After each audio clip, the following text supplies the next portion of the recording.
Question 1. A baker had 300 eggs at first. In the morning, he used some eggs. In the afternoon, he used one third of the remaining eggs. After that, there were 60 eggs left.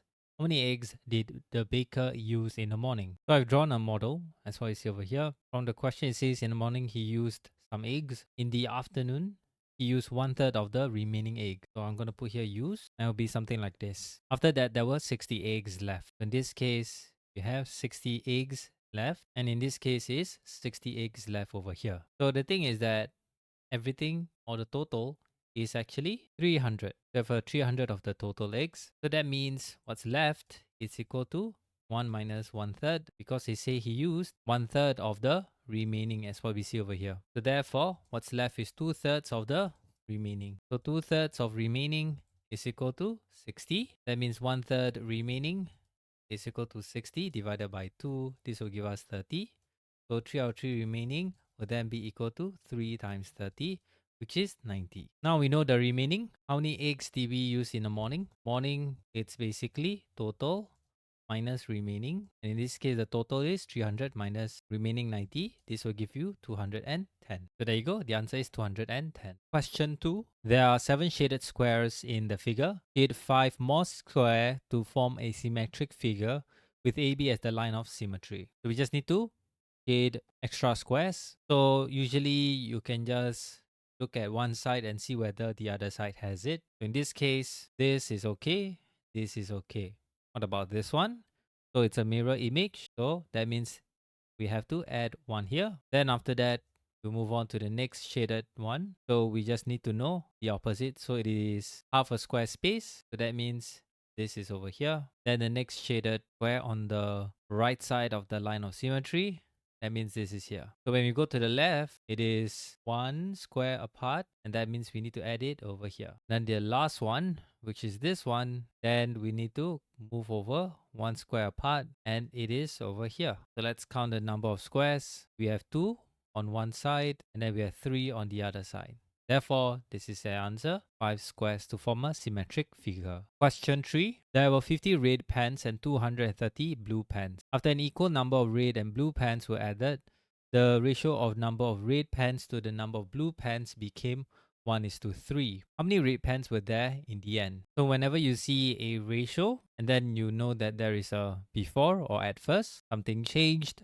and then after, what happened. So we're going to use this thing called before, changed, and after table. So when you see equal number of red and pens were added, so that means we are using constant difference. Reason is that since both had equal number added, the difference remains the same or constant. So that means this is 1 unit, this is 3 units. Therefore, 50 to 230, the difference is 180. Then the after difference will then be 3 minus 1 equal to 2 units. Since the difference is the same, that means 2 units is equal to 180. Then 1 unit, which is also what's the red pen in the end or after, will then be equal to 180 divided by 2. This will give us 90. Alright, there you go. So the answer is 90. Question 4. Siti had 35 marbles and Ted had more marbles than her. After giving Siti M marbles, Ted had 20 more marbles than Siti. How many marbles did Ted have at first? Give your answer in terms of M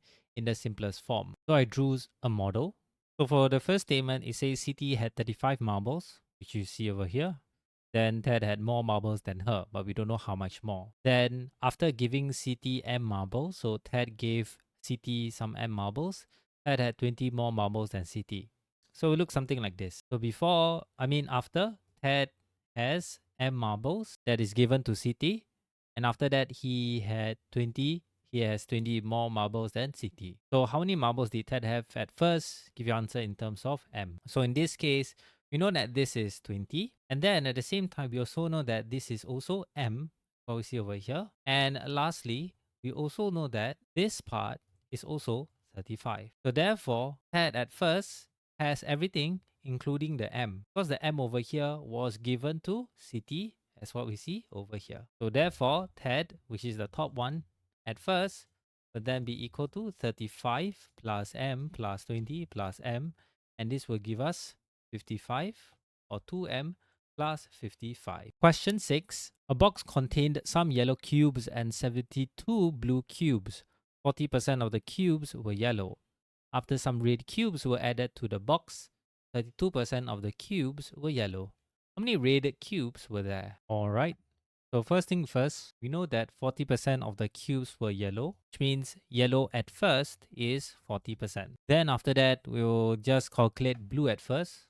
It will be 60%. We also know that blue at first, in this case, from the question, is 72 cubes. So that means blue at first is actually 72. Then after that, we will, since the blue percentage and the blue at first are the same, that means 60% at first is 72. So we want to calculate the yellow as well, which is 40%, and that will be 72 divided by 60 times 40, which is 48. Then on the next statement, after some cubes were added into the box, 32% of cubes were yellow. So from there, we actually need to know what is the percentage of red cubes in the end to get the number of red cubes. So from here, we know that from this statement, 48 cubes is yellow is equal to 32% in the end. Then we also want to get the percentage, or sorry, for the red cube in the end as well in terms of percentage. So that means the percentage in a red cubes in the end, it's basically 100% minus 48%, which is the, not red, this is blue, and minus the yellow, which is 32, and this will give us 20%. Since we know that 32% in the end is yellow, which is 48, then 20% in the end red, it's basically 48 divided by 32 times 20, which is equal to 30 red cube. There you go. So that's the answer, 30. Question 7. The figure shows the nets of a cuboid with two square faces. The ratio of the length to the breadth is 3:2. The perimeter of the figure is 128 centimeters. Find the volume of the cuboid. So first, we know that the ratio of the length of to the breadth for this, I would say, cuboid is 3:2. So that means we can safely assume that this is 3 units and this is 2 units. Then from here, how do we then get the sides of the square in this case over here? Because the cuboid has a square face from the question, the square face. So if you think this two is also the same as this two, then you're right. So that means we can just add the 2's over here. We also know that the perimeter of the figure is 128 centimeters. So now we just need to get all of the total number of units. So I list down all of the different units for all of the different sides of the cuboid. So we can just calculate the total perimeter in terms of units is equal to 32 units. Then we also know that from the statement here as well, that the total perimeter is equal to 128 centimeters. So therefore, 32 units is equal to 128 centimeters. So 1 unit will then be 128 divided by 32, and this will give us 4. So in this case, to get the volume of cuboid, we need to get the length times breadth times height. So how do we then get the height? So in this cuboid over here, it will look something like this. So remember the square base over here, square faces. It's basically, this is 2 units. This is also 2 units. And lastly, this part over here is also, not also, but this part here is 3 units. Therefore, the height itself, height is equal to 3 units, which in this case is 3 times 4, which is equal to 12. Then the length slash breadth, it's basically equal to 2 units, which means it's 2 times 4, which is equal to 8. So that means the length and breadth, and length times breadth times height is basically 8 times 8 times the height, which is 12, and this will give us 768 centimeter cube. There you go. So that's the answer. Question number 8. After Aini gave 1/6 of her stickers away and Bala gave 1/4 of his stickers away, both of them had the same number of stickers left. The total number of stickers Aini and Bala gave away was 2,280. How many stickers did Bala have at first? So this is an equal fraction concept. So how do we know? First, we have the statement that says both of them had the same number of stickers, and 2, there is fractions involved, which in this case is this one. Okay, so now we know that. Step 1, find the equal fraction. So the thing is that you might be thinking, oh, it's 1/6 of Aini equal to 1/4 of Bala. However, from the question, it says here, after Aini gave 1/6 of her stickers away and Bala gave 1/4 away, both of them had the same numbers of stickers left. So that means the fractions, or that means the fractions or what's left in fractions are the same. So that means Aini left is equal to 1 minus 1/6, and this will give us 5/6. Then Bala left is basically 1 minus 1/4, and this will be 3/4. So therefore, 5/6 of Aini is equal to 3/4 of Bala. So step 2, we want to make the numerators the same. So we use the lowest common multiple of 5 and 3, and this will give us 15. So 5/6 Aini is equal to 15/18 of Aini, and then 3/4 of Bala is equal to 15/20 of Bala. So therefore, 15/18 of Aini is equal to 15/20 of Bala. Then step 3, we will just convert the fractions. So Aini left is equal to 15 units. Aini total is equal to 18 units. And then Bala left is equal to 15 units. And then Aini, Bala total equal to 20 units. So from the question, it says the total number of stickers and Aini and Bala giveaway was 2,280. So that's step 4, which is to solve the equation or question. Okay, so from the statement, we want to find out the total number of stickers Aini and Bala gave away was 2,280. So that means Aini gave away in terms of units is 18 minus 15 units. This will give us 3 units. And for Bala, he gave away is 20 units minus 15 units equal to 5 units. So total giveaway is equal to 5 plus 3 is equal to 8 units. And since from the question, it says here Aini and Bala giveaway for 280. So total giveaway also 2280 stickers. So that means 8 units is equal to 2280 stickers, and 1 unit is equal to 2280 divided by 8. This will give us 285 stickers. Then from here, we want to get how many stickers did Bala have at first. So Bala total at first is 20 units. So 20 units is Bala total, which is then 20 times 285. And this will give us 5,700 stickers. Okay, there you go. So that's the answer for question number 8. Question 9. At a concert, there were 30% more women than men and 25% more boys than girls. There were 250 people at the concert with as many males as females. How many girls were there at the concert? So let's break down statement by statement. So the statement that says there were 30% more women than men. So let men be 100 units. So man is equal to 100 units.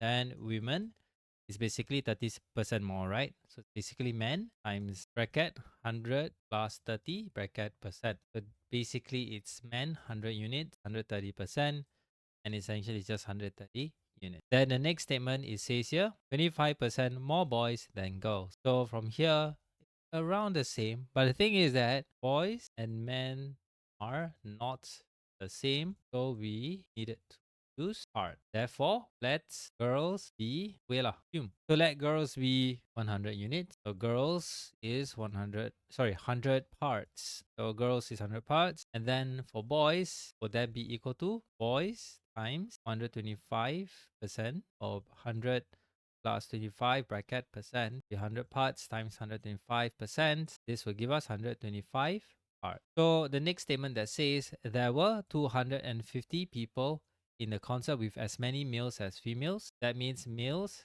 is the same as female. So that means males go to 250 divided by 2, which is 125. Females also the same, so it's 125. Then the thing is that we also know that males is equal to boys plus men. In this case, what are the boys? The boys over here is 125 parts. And then the men, it's how many units? 100 units. And then for the girls, it's females is equal to girls plus women. And this will be girls is 100 parts plus women is 130. So from here, that means 125 parts plus 100 units is equal to 125. And then we also know that 100 parts plus 130 units is equal to 125. So what we can do next is we can, what do you call this? Have lowest common multiple of 125 and 100, which in this case is 500. So for males, 125 times 100 plus 100 equal to 125 is males, right? Then just multiply. So essentially we make part the same. So that means we can the lowest common multiple of 125, which is the boys, and 100, which is the girl, 500. In this case, we just multiply the males equation by 5. So it's times, sorry, this is times 4, times 4, times 4, and this will give us 500 parts plus 400 units equal to 500. So this is males. Still, males, I will say version 2. Then for girls, is 100 parts plus 130 units equal to 125. Then we just multiply this by 5, multiply this by 5, and multiply this by 5. So this is females. Then this will be 500 parts plus 650 units equal to 625 people. Females version 2. Then we can just minus. So we have females version 2 minus males version 2, which is basically 500 parts plus this, and then we minus 500 parts plus 400 units minus here like this. Okay, and what would this give us? 650 minus 400 units, this will give us 250 units equal to 125. Okay, and then from there 1 unit, it's basically 125 divided by 250, which is equal to 0.2. So how many girls were there? So since this 1 unit is from females P2, that means we need to get, actually no need. So we know that females is girls plus women, and this is 125, right? So we know that 1 unit is 0. Not 2, but 0.5. That means the girls will remain. So females 125, women is 130. So that means girls is equal to 125 minus 130 units, and girls is basically 125 minus 130 times 0.5, and in this case this will be 60. There you go. So the answer is 60. Question 10. The figure shows two rectangular tanks X and Y at first. Tank X contained 432 centimeter cube of water and tank Y was empty. Water dripped at a rate of 3 centimeter cube per second from a leaking tap at the bottom of tank X into tank Y. How long did it take for the height of water level in tank Y to be 3 centimeter above of that of tank X? So for this kind of question, what we need to do when it comes to height is to always calculate the base area for the two tanks. So for the base area of X or tank X, it's basically the volume of water 432 divided by the height, which in this case is 48 centimeters square. For the base area of Y, it's basically length times breadth, which is 8 times 3, and that gives you 24 centimeters square. So now the thing is that we need to understand the concept of how do we get the same height for two tanks over here. So in this case, no matter what's the base area, so let's say the base area for X is 48 centimeters square, and the base area of Y is 24 centimeters square, right? And the thing is that in order for us to solve this, how long did it take for the height of water level in tank Y to be 3 centimeters of tank X? So let's say I have water on both of the same. That's what we see over here. So they are exactly the same. And the thing is that the water level in tank Y need to be 3 centimeter taller. So let's say it's around here, 3 centimeter taller, something like this. So now you can see that the height of water in level in Y needs to be 3 centimeter above the tank X. So in order for us to do that, we actually need to calculate this 3 centimeters over here. So how do we do that? Since you know the base area of tank Y, then to get this 3 centimeter volume would then be equal to the base area times height, which in this case is 72 centimeter cube. And so we know that if there is water in both X and Y, that means the total water in this case is 432 centimeter cube. So we need to get the other heights of, in this case, Y and X, which is this part over here. So how do we do that? And why do we need this height over here? It's because we need to know first the volume of water that needs to be transferred from X to Y. And then from there, we need to divide it by the rates of the water dripping so that we can get how many seconds it takes for tank Y to be 3 centimeter above. So first, let's get the total height of this. I mean, we already got this. So that means the remaining water, which is in blue, is 300 centimeter cube. So in this case, the remaining water is this two blues over here. If I were to make this disappear, this is the remaining water. Since we know the remaining water, the next thing is we actually can get the height of this for both X and Y. So from there, how do we do that is, we need to get the total base area, which is 48 plus 24, and this will be 72 centimeter square. Then we need to get the height of both X and Y when they are equal, same or equal, which is basically the remaining water, 360, divided by the total base area. And this will be equal to 5 centimeters. That's what you see over here. So now we know that when it's the same height, this water will be 5 centimeters. So in order for water X, which is in total of 432, how much water can we add into Y? So technically, what we can do is, since we know the total water of Y, that means the height of Y when it's 3 centimeter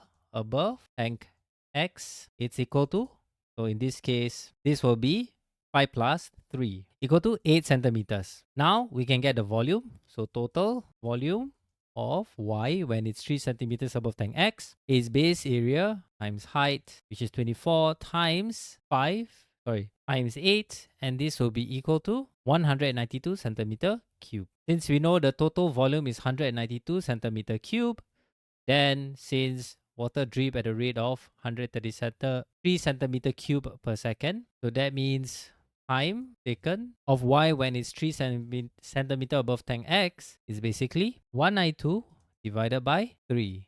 And this will give us 64 seconds. There you go. So that's the answer, 64 seconds. Question 11, part A. The line graph shows the volume of water the Tan family used from January to June. What was the percentage increase in the water used from April to May? First thing first, we want to know how many gaps is this. 1, 2, 3, 4, 5. So 5 gaps is equal to 10. 1 gap equal to 10 divided by 5. This will be 2. So we want to know from January to June. From April to May. So April over here, it's 40. So April go to 40. And then for May, it's 50. So that means the difference or increase is 50 minus 40. This will be 10. So percentage increase will then be equal to difference divided by April times 100%, which is equal to, so difference is 10 divided by 40 times 100% is equal to 25%. So the answer is 25%. So question 11, part B. The table shows the charges of water usage. How much did Tan family pay for their water bill in May? So let's calculate how much is May. So May, we know that is 50 meters cube. So we know that the first 40 meter cube, that means 40 times 3.5. This will be equal to 140. So that means the remaining will then be equal to 50 minus 40. This will be 10 meter cube. So additional meter cube cost would then be equal to 10 times 4.5, which is 45. Therefore, the total would then be equal to $140 plus 45. This will be $185. Okay, there you go. The answer is 185. Question 12, part A. ABCD is a parallelogram and CFDE is a rhombus. ADG is 12 degrees.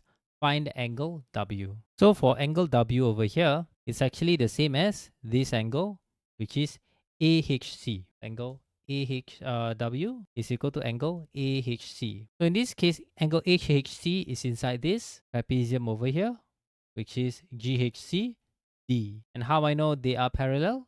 How I know it's a trapezium is because ABCD, which is this part over here, is a parallelogram. And since this is a parallelogram, that means this and this side are parallel, which means this is also parallel. So to find angle AHC, we need to also find this angle over here, which is HCD. So that means AHC is equal to 180 minus angle HC. HCD in blue. So how do we find angle HCD? So HCD is actually part of this triangle over here, which is EDC. And since EDC is half of rhombus CFDE, that means triangle EDC is an isosceles triangle. And also, so that means for angle HCD is equal to 180, and then minus angle DEC over here, which is in orange. Let me make it green instead. Angle DEC, and then we divide it by 2. Since this triangle over here is an isosceles triangle. So do we know angle DEC? Yes, we do. Because angle DEC is equal to angle DFC, which means it is 74 degrees. So since we know DEC is 74 degrees, then we can find HCD, which is 180 minus 74 divided by 2, and this will be 53 degrees. Since we know HCD is 53 degrees, then we can go back to our trapezium. That means we can find out the other right angle, which is AHC. So AHC is 180 minus HCD, which in this case is 180 minus 53, and this is 127 degrees. Since AHC is the same as W or angle W, because they are opposite angles, that means this answer will then be 127 degrees. What you see over here. Okay, there you go. Question 13, part A. 1 meter white lines are painted on roads as lane markings. The 7 white lines before a traffic light crossing are 1 meter apart, while the other white lines are 3 meters apart. The distance between 2 traffic light crossings along a straight stretch of 2-lane road is 493 meters. How many 1 meter white lines are there between the 2 traffic light crossings? So the first thing is that we know that there are 7 white lines before traffic light crossing, in this case over here. So you can see the last 7 white lines distance. So we know that this individual 7 white lines is also 1 meter. So which means that the last 7 white lines will then be equal to 7. There are 7 here. We also have 6 gaps, right? So if you were to count, 1 gap, 2 gap, 3 gap, 4, 5, and then we have 6. So 7 white line distance is basically 7 lines plus 7 minus 1, or 6 gap, right? So in this case, 7 lines go to 6 gap. 6 gaps of 1 meter. So that means the last 7 white lines will then be equal to 7 times 1 meter plus 6 times 1 meter, and this will be equal to 13 meters. Okay, so now we know that there are 13 meters. The next thing is we want to know the number of pairs. So what do you mean by number of pairs over here? So one pair in the traffic light over here is this 1 meter line and 3 meters gap. So that means one pair, in this case over here, is equal to 1 line plus 1 gap, and 1 line is equal to 1 meter, and 1 gap is equal to 3 meters. One pair distance is equal to 1 plus 3, 4 meters. Okay, so that means distance without the last 7 white lines will then be equal to 493, which is the distance between the 2 traffic light crossings. So this one and also this one over here. 493 divided by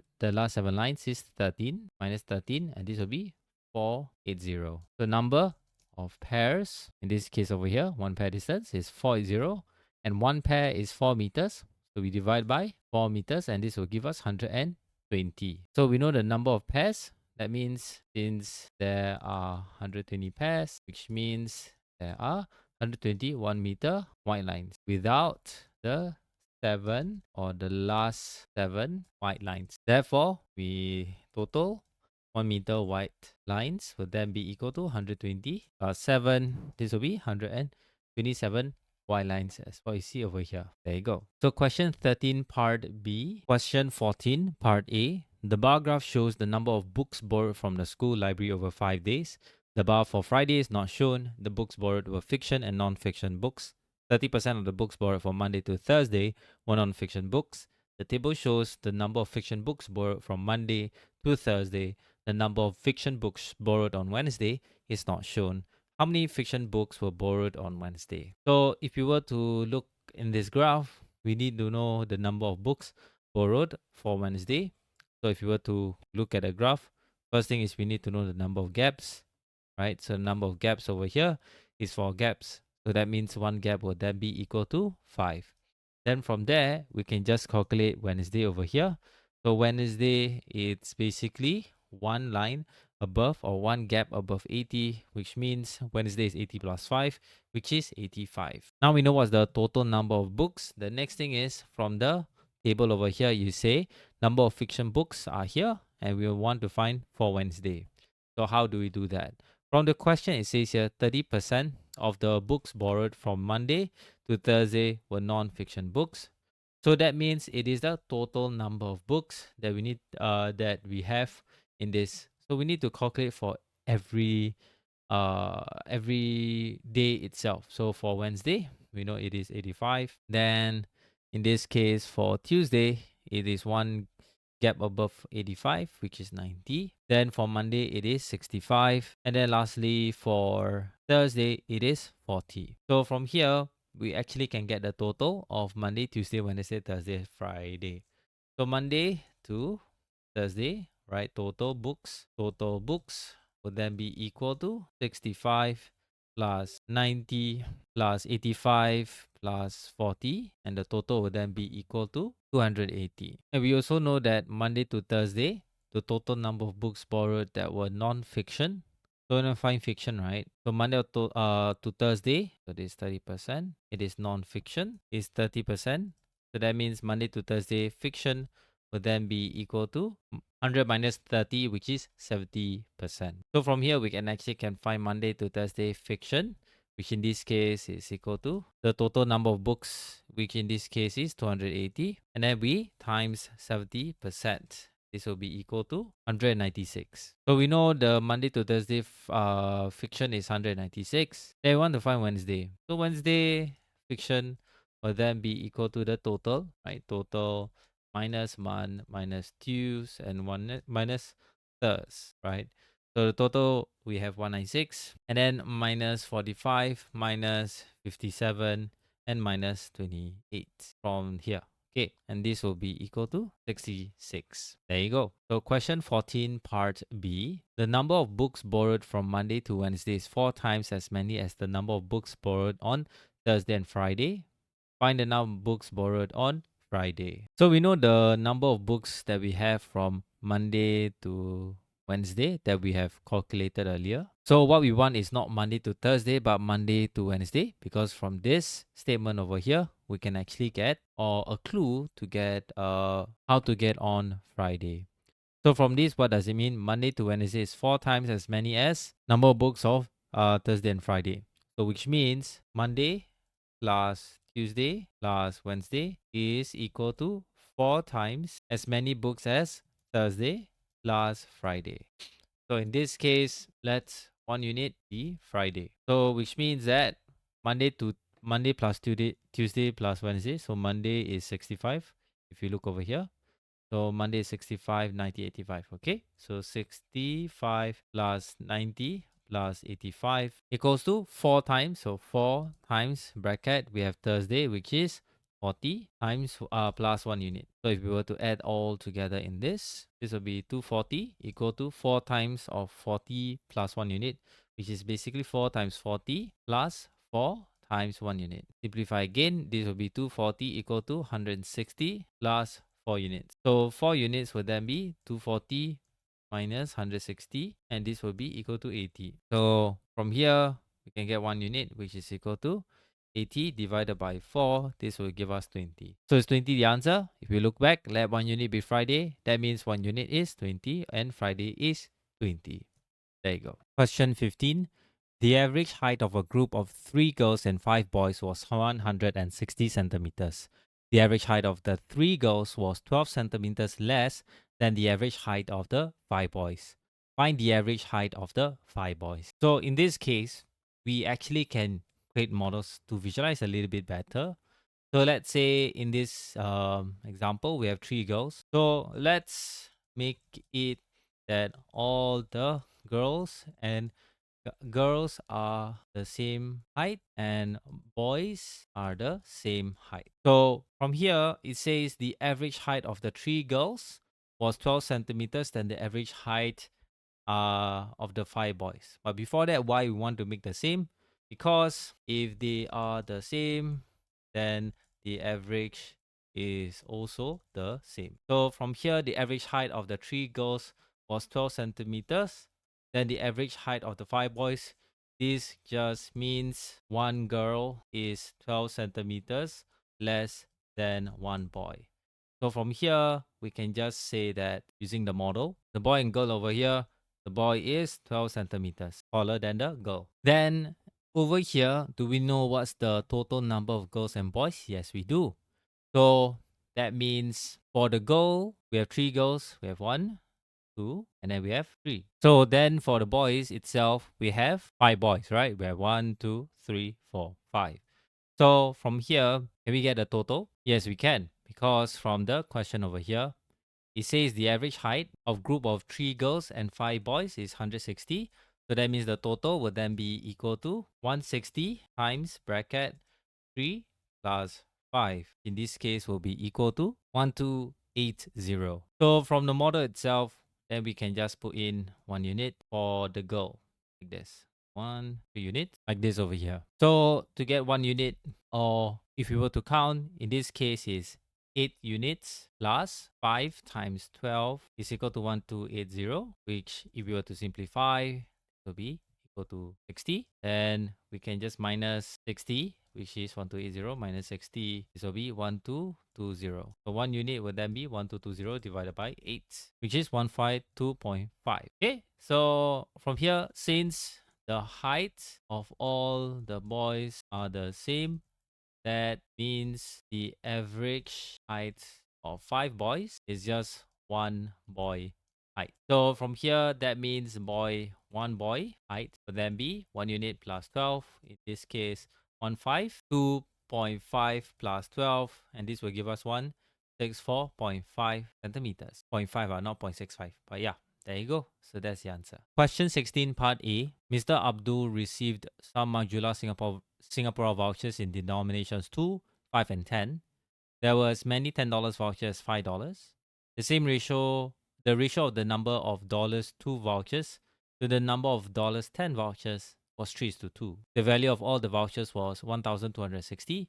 What was the total value of the $2 voucher he received? So when the question says there are as many as $10 vouchers as $5 vouchers, basically the number of $10 vouchers is the same as the number of $5 vouchers. Since the ratio of $2 vouchers to the number of $10 vouchers is 3:2, 3:2, then that means since the number of $10 vouchers, number of $5 vouchers is the same, number of $5 vouchers is also 2 units. So from here, we can create one group. So one group will then have 3 times $2 voucher plus 2 times $5 voucher and 2 times $10 voucher, which in this case, the total will be 6 plus 10 plus 20, which is $36 in one group. So that number, since we have the total, is $1260, then number of groups will then be equal to 1260 divided by 36, and this will be 35 groups. Since one group has how many? $3 voucher. So that means number of $2 voucher will then be equal to 3 times 35, and this will give us, we want the total value. So total value of $2 voucher is 35 groups times $2 times 3 voucher. Means this will be $210. Right, there you go. Question 16, part B. After a month, Mr. Abdul has 4 $2 vouchers, 2 $5 vouchers, and 1 $10 voucher left. He bought some food from 3 different stalls. Payment made was at each stall using vouchers, cash, or combination of both. The value of vouchers used at each store cannot be more than the cost of food. What was the least amount he could have paid in cash? So essentially, what Mr. Abdul has left is 4 times $2 voucher plus 2 times $5 voucher plus 1 times $10 voucher. So essentially, we need to buy food from each stall without using as much cash as possible. So for example, stall A, if used $1 $2 voucher, we need to use $7 cash. The reason, or not stall A, about $6 cash. Cost, so food $8 is food minus $2, which is voucher. And that means we need to use $6 as cash. So better to use 4 times $2 voucher, means in this case $8 food voucher minus $2 or $8 to 4 times $2 voucher, and this will be $0 in cash. This is better because don't use cash. Okay, so in this case stall A is done. For stall B, let's start at stall C instead. So since stall C cash, stall C would then be $11, which is food, and then we minus 1 times $10 is the voucher. Then the remaining will be $1 for cash. Okay, so we want to use as much voucher as we can. So stall B will then be $9, which is the food. Then we minus 1 times $5 plus 2 times $2. In this case is the vouchers. Okay, and then this will give us $0 in terms of cash. So lastly, stall A then be equal to $8 is the food, and then we minus 1 times $5 plus 1 times $2, which is the vouchers. Then we are left, we need to in a way paid $1 in terms of cash. So therefore total cash will then be $1 plus $1 equal to $2. So as much as possible, we need to figure out. In a way, it is kind of like a trial and error. All right, question 17. Question 17, part A. Figure 1 shows 3 identical rectangles. The area of the shaded triangle is 256 centimeters square. Find the difference in area between the shaded and unshaded part. So whenever I want to solve this unknown length and breadth, right, usually I will just say let length of rectangle be 2 centimeters. Let height of rectangle be 6 centimeters, something like that. Because it's much easier to just use basic numbers no matter what. Okay, maybe the length of rectangle will then be just 1 centimeters instead. So this is 1 centimeters, and then this is 6 centimeters, right? So first thing is to get the shaded triangle, we have half times base times height, which in this case half times base is 1 times height is 6. Why use 6 or even number is because it's here. In this case will be 3 centimeters square. So from here, we also want to get the area of the rectangle, okay, which in this case it's basically length times breadth, which in this case is 3 centimeters times 6 centimeters is equal to 18 centimeters. So that means the fraction, can use percentage as well, fraction of shaded then be equal to 3 out of 18, which in this is 1/6 area. So 1/6 this case area is equal to 256 centimeters square, or 1/6 of the area. So to get the fraction of unshaded will be 1 minus 1/6. This will be 5/6. So that means the difference of shaded and unshaded will then be 5/6 minus 1/6. It will be 4/6. So 4/6 1/6 area will then be equal to 256 centimeters square. 4/6 area is the difference, and then be equal to 4 times 256. This will be 1024 centimeter square. So there you go. That's the answer. Question 17, part B. Figure 2 is formed by 3 similar side circles and 3 similar side squares. Line AB passes through the center of the 3 circles. The area of the square is 256 centimeters square. Find the difference in area between the shaded and unshaded part. So the left figure minus the right figure is equal to 0. That means we need to find, or therefore the difference, so left figure and middle figure equal to 0. So therefore the difference is circle minus the red color boomerang. So from here, to get the area of circle, we need radius, and since radius is equal to one side of square, therefore one side of square will then be equal to square root of 256, which means this will be equal to 16. So the full circle area is equal to 3.14 or pi times radius. In this case, is 3.14 times 16 times 16. This will give us 803.84 centimeter square. So how do you find this? What do you call this? The red boomerang. So red boomerang would then be square minus quarter circle. Okay. So to get this boomerang thing, we have this square, and then we minus 1/4. Right. Let me put in a different color. Right. If we put 1/4 like this, then we will get the boomerang. So square we know is 256. So the quarter circle, it's basically 1/4 of the circle, right? So we don't have to get it separate. So it's just 256 minus. In this case is 803.84. So 1/4 or full circle. And this will be 55.04. So lastly, from here, difference is basically circle minus boomerang, which in this case is 803.84 minus 55.04. And this will give us 748.8 centimeter square. There you go. So that's the answer.